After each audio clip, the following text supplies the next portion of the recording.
Women are finding out that men actually watch and listen, that men are paying attention, that men are not just going to date you because they find you attractive anymore. You have to have qualities.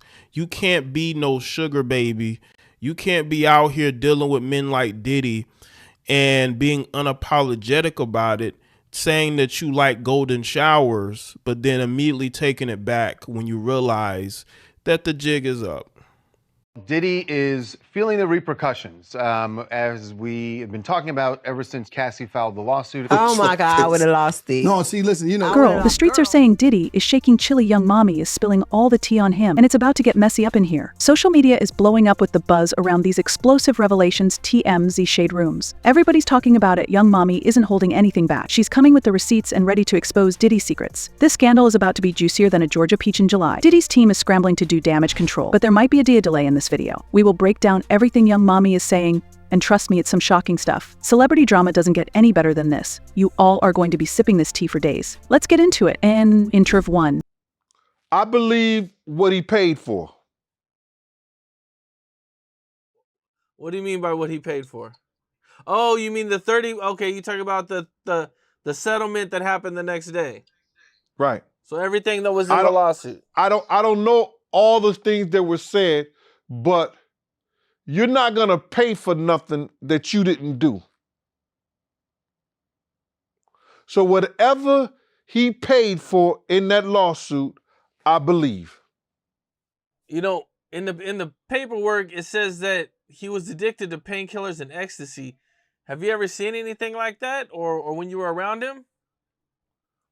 I knew he was addicted to painkillers, because after that that incident with Kim, he used to have this little white guy he used to meet, or he would have the drivers go get the pills that he was addicted to from this little white guy who was selling him them opioids. Why do you think it took so long for people to come out and say something? Like I said before, I don't think it took so long. It took somebody with celebrity status who had a legal team that was willing to go to war for her in order to get some justice for her in a compensation matter in a civil suit. I believe there is a lot of guys, a lot of people in that industry that have done things, and people can't get lawyers to go to bat for them. Yeah, there's been a long list of other celebrities since this happened that it came out, and a lot of other celebrities started to get sued. What do you think about that list? And, is there anything there that you've heard about? Well, I've heard about a couple of things, but you got to realize is that it's what they can prove. Like with this Weinstein thing, Weinstein, just take Jimmy Iovine for example. Jimmy Iovine got a lawsuit, but you don't see it on the news. Why? Why you don't see it on the news? People have been coming out saying things that he said that he did to them, but because his publicists and the people that be is not allowing that to go down on him. Puff did some things to some powerful people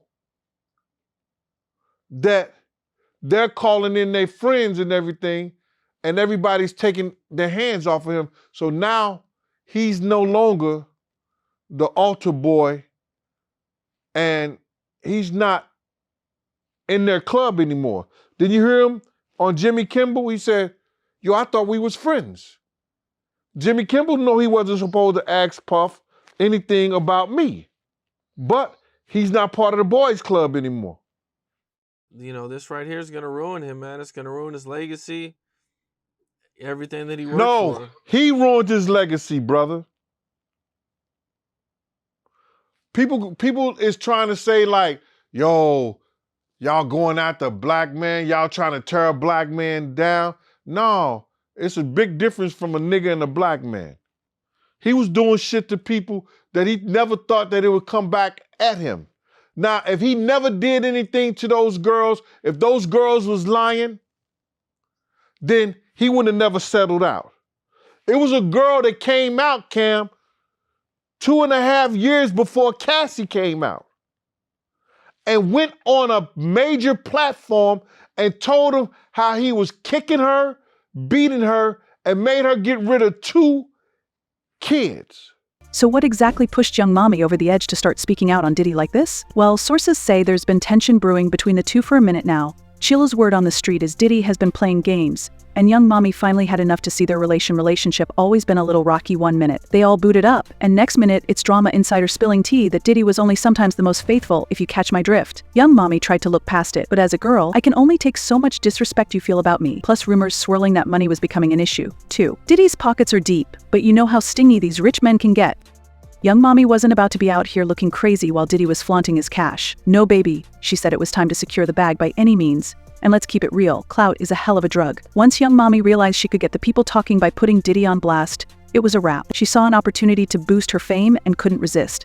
She can't knock the hustle. But here's the real gag. This scandal was a long time coming. Yung Mami has been holding on to some significant dirt on Diddy, just waiting for the right moment. Chili, you know it's about to be a mess when receipts start getting pulled out. She isn't exposing him for no reason. Sis got a master plan. I told this story. They had gave a party on New Year's Eve at Madam C.J. Walker's house, right, in her mansion. And I had my girl, her friend, and it was a big party, New Year's Eve party. I went looking for my girl, and I couldn't find her nowhere. It was crazy. And I'm going in bathrooms, I'm knocking down doors, I'm going through every door in the house, opening doors, people in there, in situations, drinking, the whole 9 yards. I even go outside, it's cold. I'm looking at people's cars, I'm looking at cars and everything like that. Then I finally just go to my car, and she was in there asleep with her girlfriend. You understand? I was wondering what happened. And she said that she was drinking champagne and all of a sudden she got dizzy. So she went to the car. She made it to the car. So I knew those people who was at that party, somebody had the champagne or the orange juice or something. Cause my girl was in the car asleep. Her and her girlfriend, knocked out. And they hadn't been at the party for an hour or two. So it's a possibility that that happens a lot, that happen to people. You know, everything that's happened and came out and all these allegations, you know, where do you see things going from here with Puff? Do you think he's ever going to be able to recover? Do you think he's going to ever get the trust of people again? You know, a lot of people still don't believe it. A lot of people are still like, you know, riding with Puff at this time. Well, that's okay. And I believe that he may have an opportunity once he gets off the drugs, once he cleans himself up, he may have something to offer. But until he decides that he's not going to be an addict no more and addicted to the lifestyle that he is and he was used to, ain't no insurance company, ain't no company, or nobody going to ever deal with him. Because now he's a liability. One thing I've seen a lot of people say was they want to hear from Yung Miami. She's standing by her man.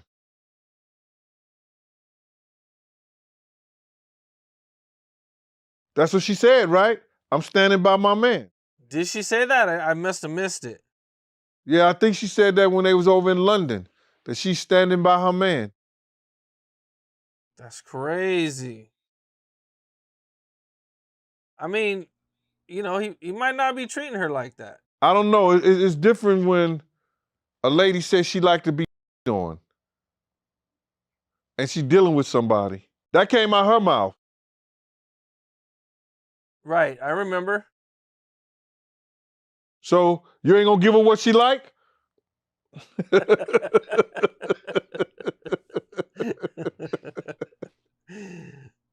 So she might be actually into all this stuff.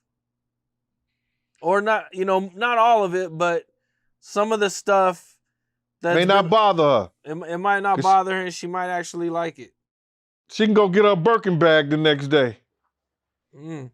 So to kind of take it back a little bit before we get out of here, you know, the night the Big passes away, Mason recently came out and said that there was a bunch of bloods outside of his hallway at the hotel. Is there anything to that, or did you say anything like that? Well, when I got there, it was a few people there that could have been bloods. They had red on and stuff like that, but it wasn't no 70 dudes. When I got there, what Mace saw, I don't know what he saw, but it's 2 occasions I went and got Mace. One time he was in the, I think the Century Club in Cali. During that time, I got him out the Century Club. And then early that morning, when Puff had got on a plane and left Mace, we went and got him and let him, some dudes from Black Hands, we went and got Mace. Mace came down, went to his car, and he got up out of there. Do you know who was in there or what was going on, or? Bruh, when I was traveling with Black Hands, that's the Black Gorilla family. And Black Hands, when I was traveling with those dudes and rocking with them, they ain't worrying about nobody. We wasn't worrying about nobody. I went to Mace's room, got Mace. Mace came down, got in his car and left. You know, if it was 70 bloods at one time, it could a possibility. You understand? It's a possibility. There was a few guys that was dressed in red that you know, my man them knew, a couple of my dudes knew them. And they were bloods. So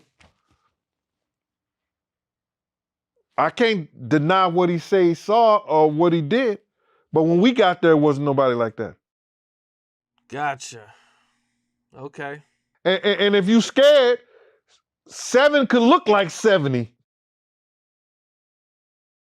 So you think Mace might have just been scared? I mean, after, you know, Big did just get killed. You had every right to be. Big just got killed. The guy who got you out there and everything jumps on the first plane smoking and leave you out there, you would feel some kind of way too.